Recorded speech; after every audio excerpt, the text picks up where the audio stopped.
Hello guys, मेरा नाम नव्या राय है। मैं इनकी बेटी हूँ। हम लोग यहाँ मेरे पापा हम लोग को पढ़ा रहे थे और मेरे पापा मेरे बेबी पैरट को लेके सो रहे हैं। देखिए, इनको नींद आ गई। यहाँ मेरा बेबी पैरट है, आपको दिखाते हैं, रुकिए एक मिनट।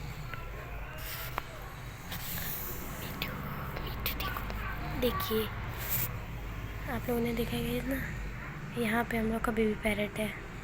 ओके बाय, आपको मिलते हैं अगले ब्लॉग में। बाय।